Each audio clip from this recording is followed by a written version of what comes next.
Hi guys! Welcome to another episode of Attorney Vlogger, Law for the Everyday Layman. Today we take a part 2 on the law of sales and we'll be talking about the essential elements of a contract of sale. Now if you like my videos and you want to see more, please hit the subscribe button. Also, please remember that this is only for educational purposes and is not a substitute for proper legal advice or for studying and understanding the law. Okay? Now, I just want to emphasize that since the contract of sale is a special contract, it is necessarily subject to the rules and principles in obligations and contracts. Okay? In other words, in the absence of special rules in the contract of sales, then we apply the rules that we have learned in oblicon. Okay? So that said, a contract of sale is perfected upon the meeting of the minds of the parties upon the thing which shall be the object of the contract and the price. Okay? So the first and most important element is the element of consent. And if you want to learn more about the element of consent, please just watch my video on that matter, under the playlist of contracts. Okay? Now, the more important matter which we should discuss regarding consent under the law on sales would be capacity. Okay?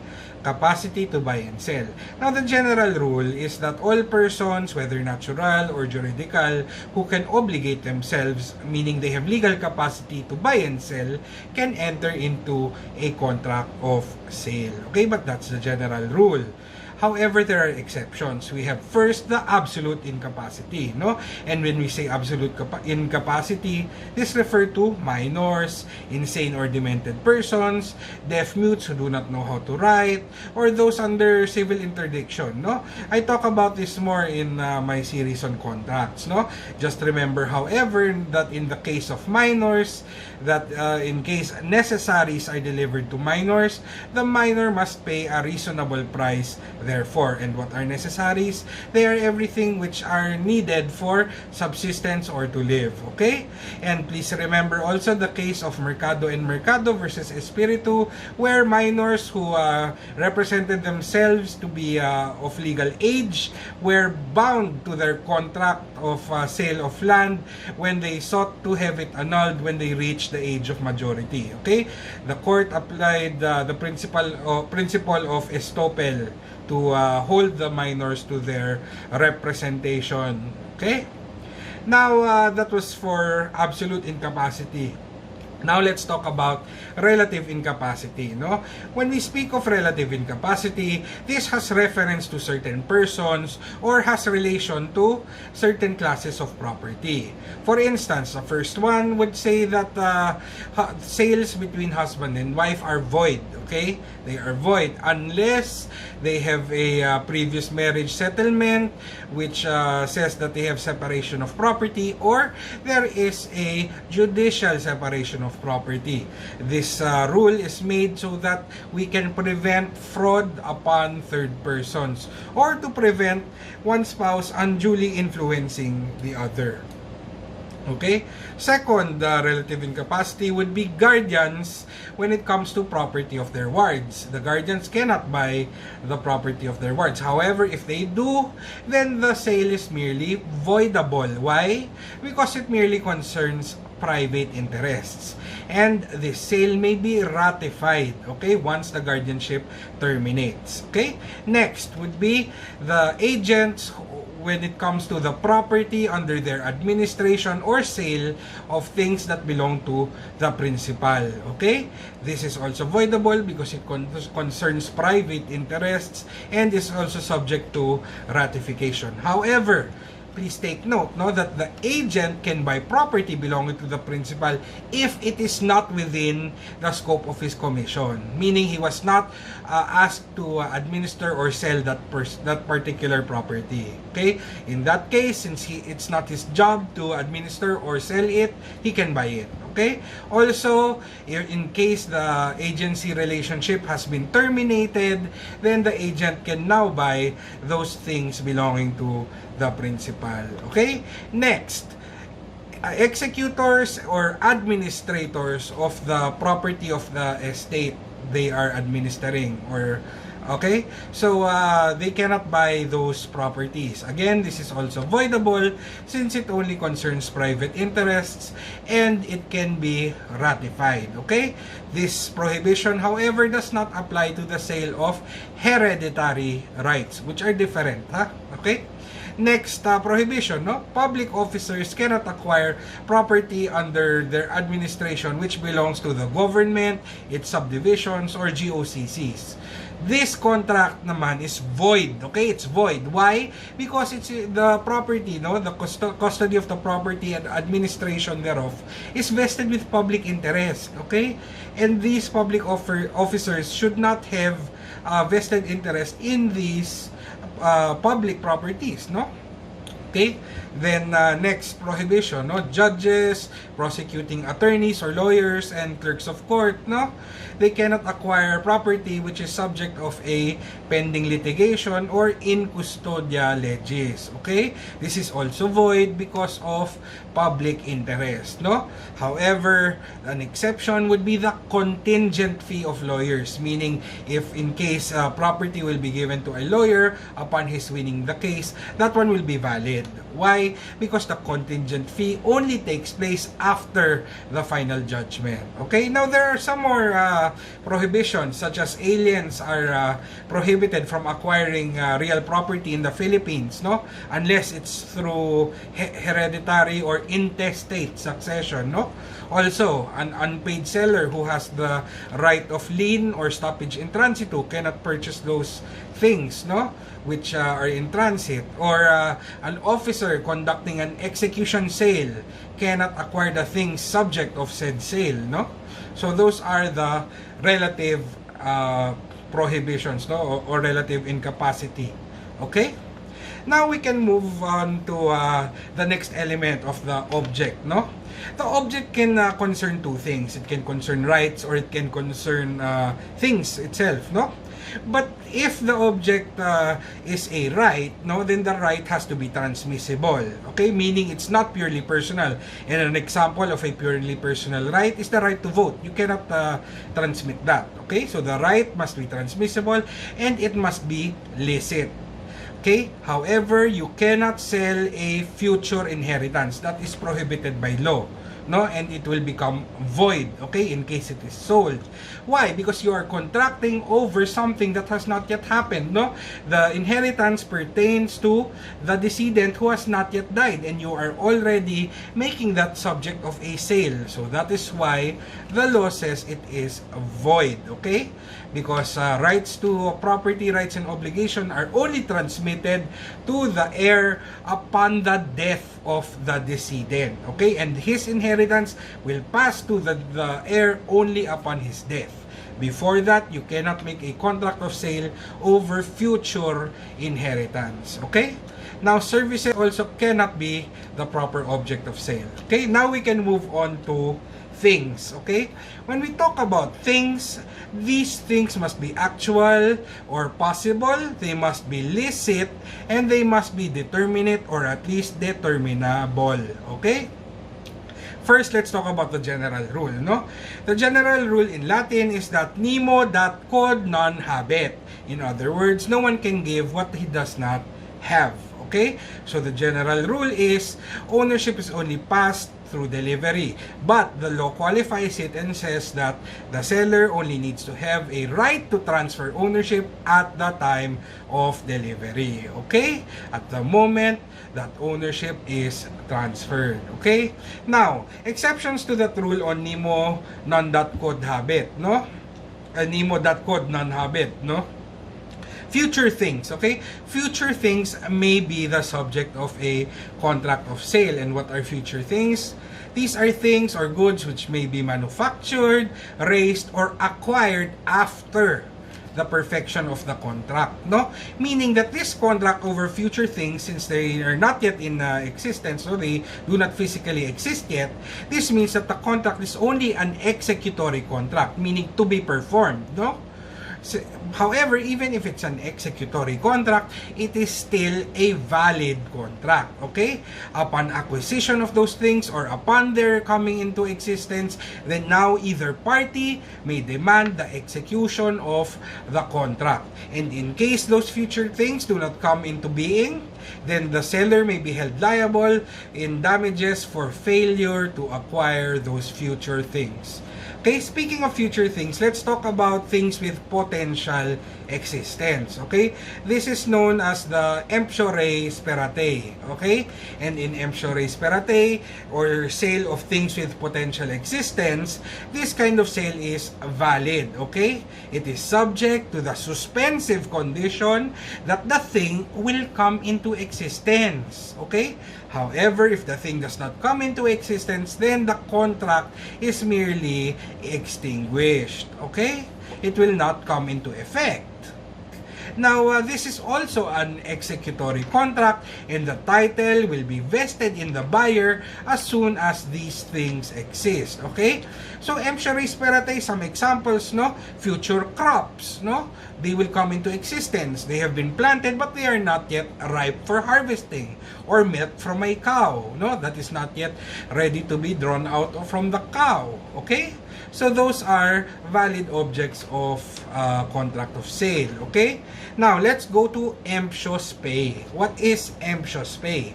Okay? Emptious pay is a valid contract. It's a valid subject of a contract, and the contract of sale will be valid if it is subject to a condition that the thing will come to exist. Okay?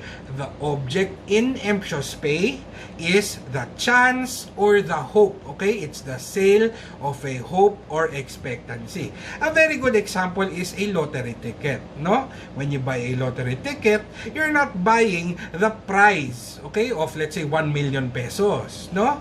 You're not buying that prize. You are buying the chance or the hope to win, no? So even if the thing doesn't come into existence, meaning even if you do not win by virtue of that lottery ticket, that sale is valid. Okay? Because what you have bought is the chance or the hope. Okay? What is void is the sale of a vain hope. Speaking of the lottery ticket, no, if what was sold was a lottery ticket, even though it's winning, a lottery ticket that was drawn 3 weeks ago, then it is evidently worthless. Okay? And that is the sale of a vain hope. It will never come into existence. Why? Because even if it won before, it is no longer valid now. It can no longer be claimed. Okay? So therefore, a sale of a vain hope is void, okay? As distinguished from emptious pay, which is the sale of a hope or expectancy. That one is valid. Now, let's distinguish empture speratae, or a sale of things having potential existence, from emptious pay, or the sale of a hope or expectancy, no? In empture speratae, the subject or object is a thing that has potential existence, like growing crops. While in emptious pay, what is being sold is the chance or hope itself. The hope that you will win the lotto, no? In empture speratae, this is subject to the condition that the thing will exist. Otherwise, the contract will be ineffective. It will produce no effects. However, in emptious pay, the contract is effective from the moment you buy that lottery ticket. Okay? Even if it does not win, or even if the hope does not come into existence. Okay? In empture speratae, the uncertainty here involves the quantity or quality, but not the existence of the thing. Okay? It's certain that the crops exist, no? It's just that they will come, and the quantity or quality will be known after they have bloomed or blossomed, no? While in emptious pay, the thing here that is uncertain is the existence of the thing. You are uncertain if you will actually win the lotto prize, no? Okay?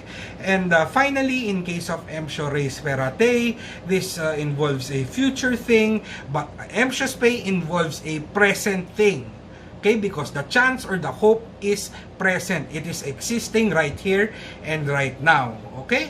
Now, In case there is doubt, you do not know if it's emptio res perate or emptio spe, and you cannot find out based on the previous rules, the presumption is that it is emptio res perate. Why? Because this is more in keeping with the commutative nature of a contract of sale, meaning that there is equivalence between the thing and the value in money. Okay? Now, next, the thing must be licit. In other words, it should be lawful, it should be transmissible, and it must be within the commerce of men. Okay? So the thing must be actual or possible, it must be licit, and finally, the thing must be either determinate, as in it's particularly designated or physically segregated, or determinable. Okay? And how do we know if a thing is determinable? If it is capable of being made determinate at the time of perfection without the necessity of a new or further agreement between the parties. Okay? So the question is quantity, no, or knowledge of the quantity necessary for perfection? No. Okay? Parties can agree to buy a certain kind of grain, okay? As long, and that will be valid as long as the source is known, okay? Provided that the thing is capable of being made determinate, okay? So all you need to know is the source. Okay, so some additional rules, no? A sole owner may sell an undivided interest in a thing, okay? Meaning, let's say he owns a parcel of land, he may sell an undivided interest in that land, in which case the buyer now becomes a co-owner of that land. Another rule, in case there is a sale of an undivided share in a mass, no, of fungible goods. And how do we know if a thing is fungible? It is by usage, or by usage, the unit is equivalent to other units of the same kind, no? So rice is fungible, no? Denorado rice, as long as they're both denorado rice and stored in the same place, then that is a mass of fungible goods. Okay? So in case of a sale of an undivided share in that mass of fungible goods, let's say that denorado rice, then the buyer becomes co-owner of the whole mass. Okay? Even if the buyer said, I'll buy 1/4 kilo, or even if the seller says, I'm only selling 1/4 kilo, no? Even so, no, as long as it's in a fungible mass, then the buyer becomes co-owner of that mass. In what proportion? In proportion of the definite share which he bought, that it bears to the mass as a whole. Okay? Now, what if it turns out later on that the fungible mass is actually less than what was bought? Let's say the buyer purchased 15 tons of rice and the warehouse only contained 2 tons. Then the rule in that case is that the buyer owns everything. Okay? And the seller is now bound to make up for the deficiency. Okay? The seller must also deliver the same kind and same quality of what is lacking. Of course, unless the parties agree otherwise. Okay? The parties may by stipulation exempt the seller from coming up with a deficiency. Okay? One more rule, no, before we end it for things, no? Things that are subject to a resolutory condition may also be the object of a sale. One example, no, would be let's say a land sold under a pacto de retro sale or conventional redemption, or a sale with right of repurchase, no? In such case, that is actually a sale with a resolutory condition, no? So when the sale is when the sale happens, no, and then the person who received the land sold it to a third person upon repurchase by the original seller, then the right of the third person who bought the land will now be extinguished. Okay? Another example, purchaser at an auction sale of a foreclosed mortgage, no? In which case, if the object mortgaged was redeemed within the period of redemption, then any buyer who purchased it at the mortgage sale or public auction will stand to lose that property. Okay? Now, we can move on to the next element of the contract of sale, which is price. Okay? And what is price? Price is simply the sum stipulated as the equivalent of the thing sold. Also, every incident which is taken into consideration in fixing the price, okay, which is put to the debit and agreed upon by the buyer. Okay? Now, the rule is, the fixing of the price cannot be left to the discretion of either one of the parties. This follows the rule in Oblicon na validity or compliance cannot be left to the will of one of the contracting parties. However, please take note, even though the price cannot be fixed by one of the parties, the law allows an exception, no? If the other party accepts that price even though it's fixed, then the contract is perfected.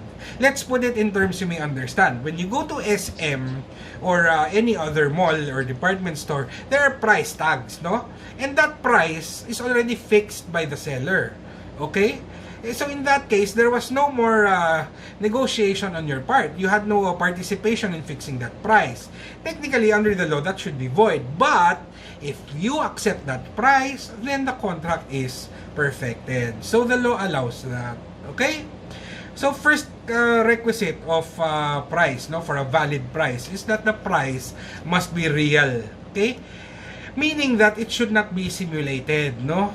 A price is real when at the point of perfection, there is every intent on the buyer to pay the price and every intent on the part of the seller to receive or accept that price. I mentioned simulated, no? Why? Because if the price or the contract itself is absolutely simulated, then the contract is void, no? I discussed this in one of my episodes on contracts. Please just watch that, no? But take note also that mere gross inadequacy does not affect the validity of the contract, no? In other words, just because the price seems way less than what the thing is actually worth, does not mean that the contract of sale is void, just because the price is very low. However, the gross inadequacy of the price may indicate a defect in consent or that the parties may have intended another contract. Okay? So, you do not cite as a ground to annul the contract the fact that the price was grossly inadequate. No, kasi that's not a ground. Okay? So now you will annul the contract either because there's a defect in consent, speaking of voidable contracts, no? Defects of consent, fraud, mistake, etc. No? Just please watch my video, no? Or the parties may have intended a different contract, such as they had written the deed of sale, but they had actually intended a donation, in which case the parties will be held to their original agreement. Okay, that latter part is a discussion on relative simulation. Okay? Now, that rule on gross inadequacy not affecting the validity of a contract of sale only applies to voluntary sales. Okay?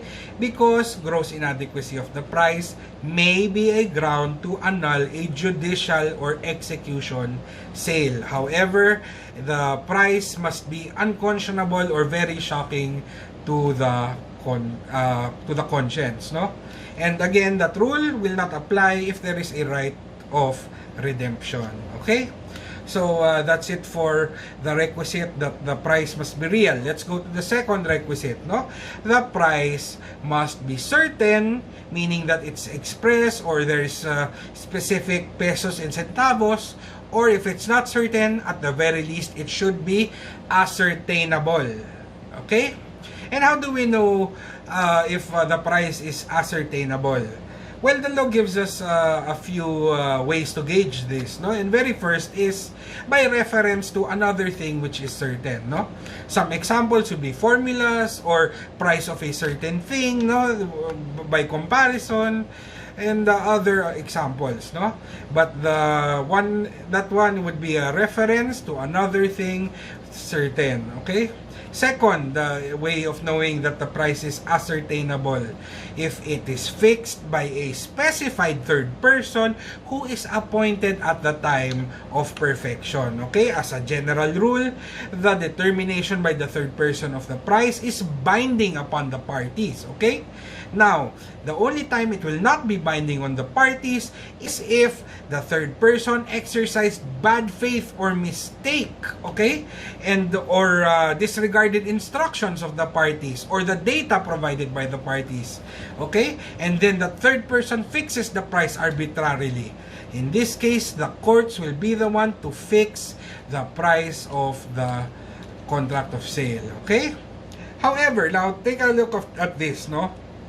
If the third person is unable or unwilling, no, to fix the price, then the contract is inefficacious, meaning it does not produce any effect. Okay, the contract will only produce the effect if subsequently the parties later on agree on a price.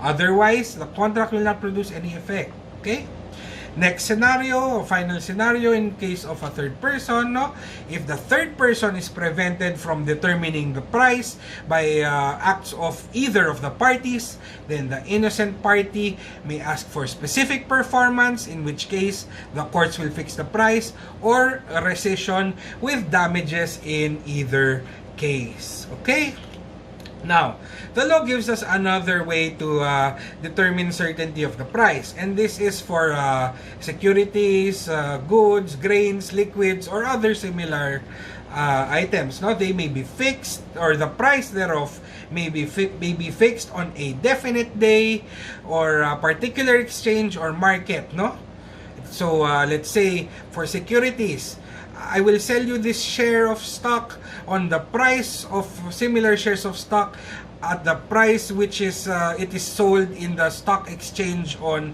March 31, or like that, no? So it can be the exact price, or it can be an amount above or an amount below.